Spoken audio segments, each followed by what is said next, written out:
kaligayahan kung makita kang nasasaktan.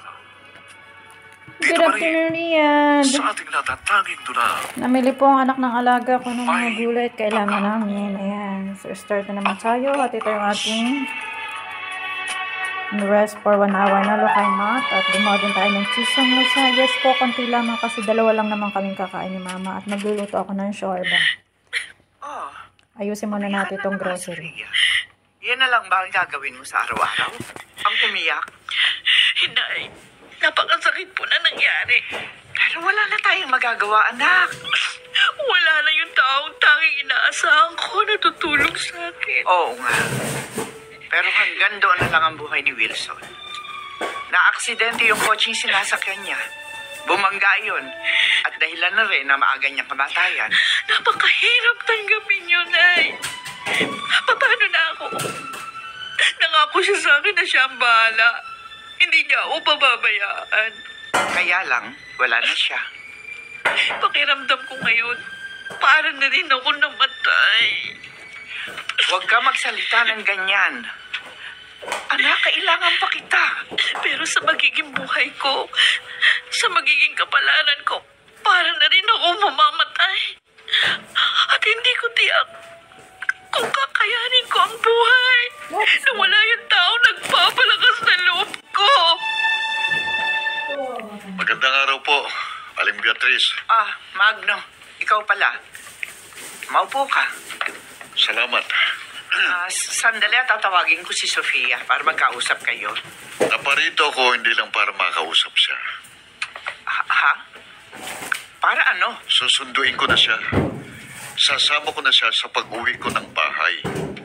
Magno? Oh, ba't parang nagtataka kayo? Nagmamadali ka yata. Kailangan pa bang patagalin? Gusto ko lang makasama si Sofia. Nagdadalamhati pa siya sa pagkamatay ng kanyang matalik na Wala akong kaibigan. pakialam sa pagdadalamhati niya. Ang gusto ko, isama na siya sa bahay. Paano kung ayaw pa ni Sofia? Eh, sino ba masusunod? Aling Beatriz, karapatan kong isama na siya sa bahay dahil bayad na siya. Yeah. Baka nakakalimutan mo. Si Sofia ang kapalit sa napakalaking halagang nautang nyo mula pa sa mga magulang ko. At ngayon ko nakukunin ng kapital maging ang tubo. O baka naman buhay mong maging kapalit. Ano? Ay, Sofia. Huwag mo nang takutin. O pagbantaan pa si inay. Sofia, mahal. Binibiro ko lang naman itong nanay mo eh. Hindi nakakatuwa ang biro. Sofia, anak. Sofia, mahal. Binibiro ko lang naman itong nanay mo eh. Hindi nakakatuwa ang biro. Sofia, anak. Sasama na ako sa'yo. Ano? Yun lang naman ang gusto mo, di ba? Oo, dahil sabik na akong makasama ka. Saka huwag kang mag-alala. Sa piling ko, magiging masaya ka. Dahil lahat ng gusto mo, ibibigay ko sa'yo.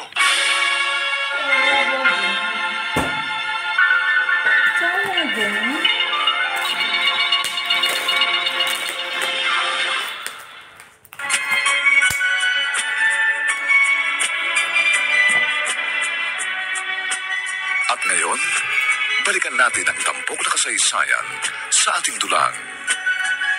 May pangako ang bukas.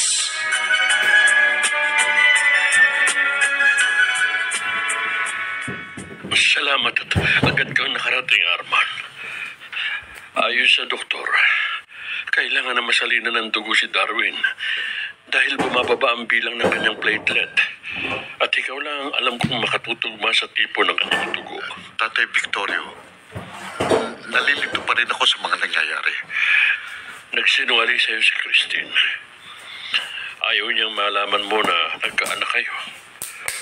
Kaya ipinakilala niya sa iyong ama ni Darwin, yung pinsan niyang lalaki na katukatuwang ko rin nag-aalaga sa bata. Pero, bakit niya ako ginawa yun? Dahil natatakot siyang makakunin mo si Darwin sa poder niya. Lalo na nang makita mo miserableng kalagayan niya. Hindi ho niya dapat pinangungunahan ang sitwasyon. Dahil sa mga sandaling ito, wala akong ibang gustong gawin, kundi ang mailigtas ang buhay ng anak ko. Kahit buong buhay ko, handa kong ibigay ngayon sa anak ko, Tatay Victorio.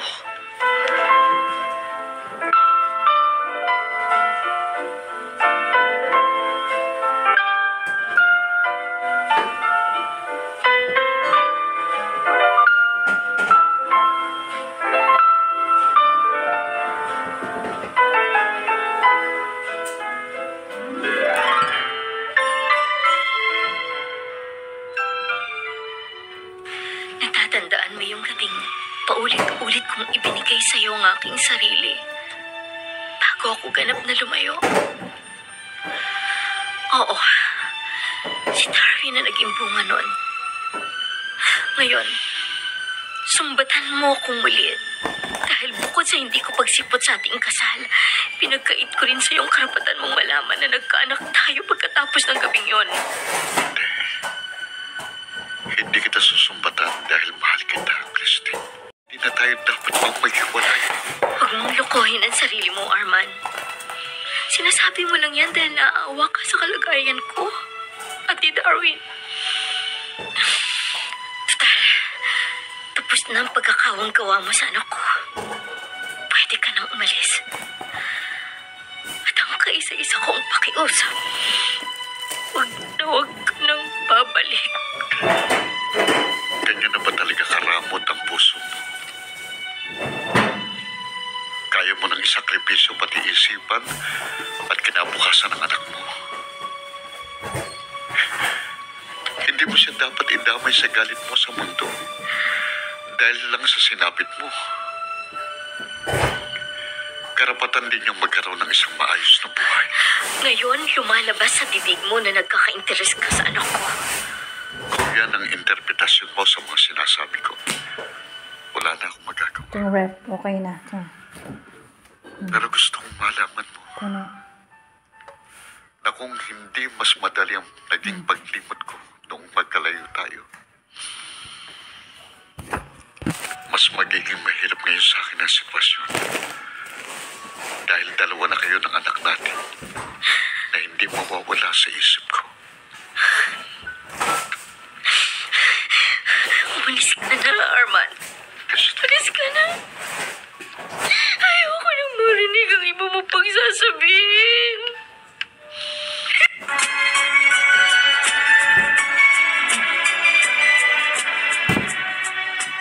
At ngayon, balikan natin ang tampok na kasaysayan sa ating dulang. May pangako ang bukas.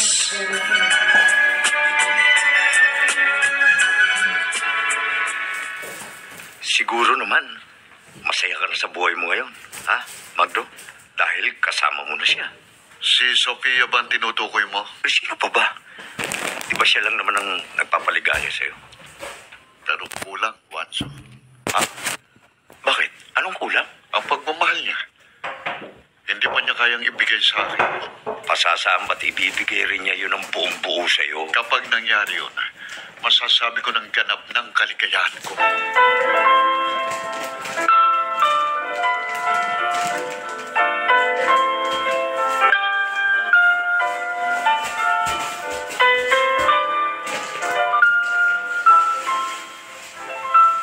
Mabuti na lang, mahusay yung Pride detergent powder na gamit ko.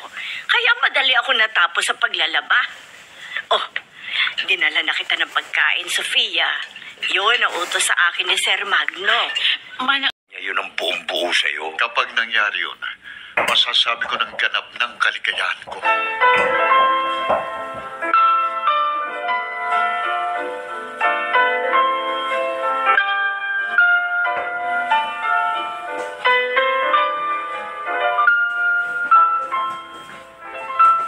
Mabuti na lang, mahusay yung Pride detergent powder na gamit ko.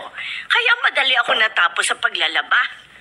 Oh, dinala na kita ng pagkain, Sofia. Yun ang utos sa akin ni Sir Magno.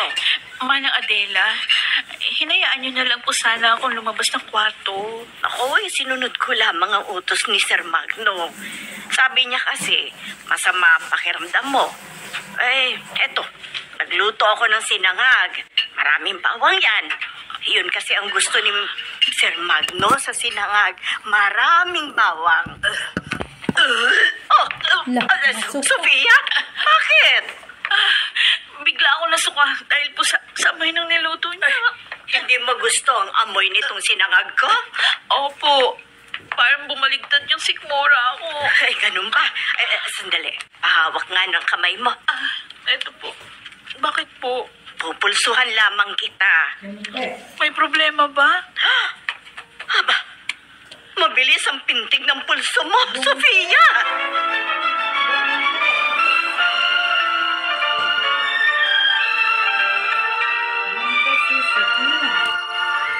Buntes.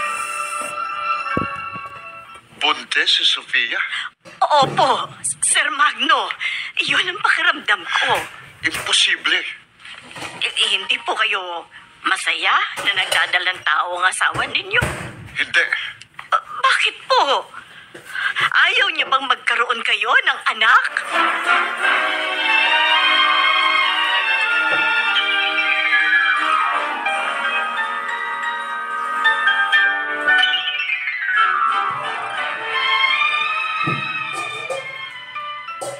Oh, inumin mong gamot na yan.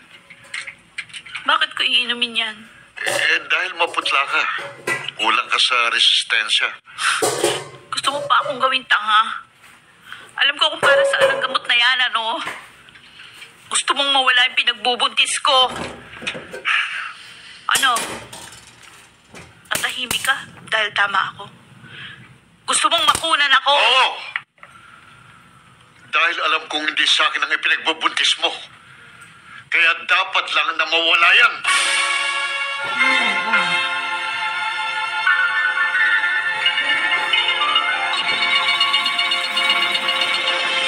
Dalawang kabanata ng ating tampok na kasaysayan sa linggong ito, pinamagatang Kaligayahan kung makita kang nasasaktan. Dito pa rin, sa ating natatanging dunang,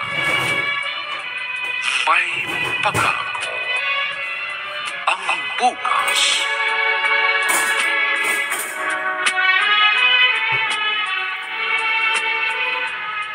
Gusto mong mawala ang pinagbubuntis ko? Oo, dahil hindi yan sa akin. Baliw ka ba? Hindi. Sigurado akong hindi akong ama niyan. 1 buwan ka pa lang dito sa bahay. Sabi ng doktor na sumuri sa'yo, 2 buwan ang ipinagbubuntis mo. Hindi mo pwedeng pakialaman ng anak ko. Kay Wilson ba yan? Wala akong pakialam kung sino man ang ama ng anak ko. Hindi ko matatanggap yan. O hindi ko naman pinagpipilitan sa'yo na tanggapin mo siya eh. Pero hindi mo siya pwedeng pakialaman. Short. Sophia, ako ang siyang masusunod.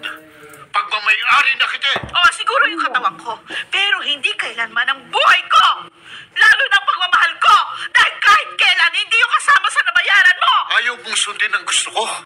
Hindi mo ako mapipilit kung ayoko. Ang sabi ko sa'yo, hindi mo ko kaya, Sophia. Baka gusto mong may mangyari sa nanay mo. Hindi mo na may pananakot ngayon ng nanay ko. Hayaan mong may masamang mangyari sa kanya? Ha? Mas mahalaga pa bang ipinagbubuntis mo kaysa sa kanya? Pareho silang mahalaga sa akin. Kaya wala akong pipiliin isa man sa kanila. At kung ipipilit mo ipalaglag ko ang bata, pwede ka magtagumpay na gawin mo. Pero, hindi mo na rin ako makikita pa, Magno. Dahil kung papatayin mo ang magiging anak ko, susunod ako sa kanya. Mas gugustuhin ko pa rin mamatay!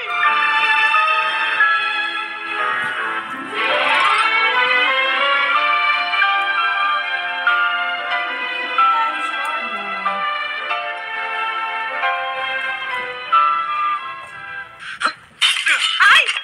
Sir, bakit po? Naisahan niya ako. Ayaw niya, Manang.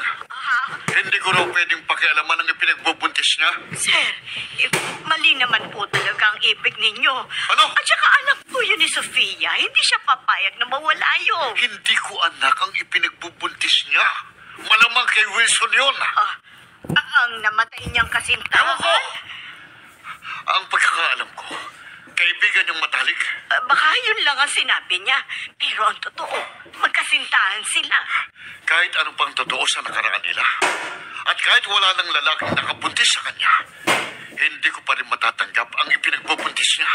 Dahil ang gusto ko, sarili kong anak ang makakasama sa bahay na ito at hindi anak ng kung sino. Pero kung magmamatigas po si Sofia, anong gagawin ninyo?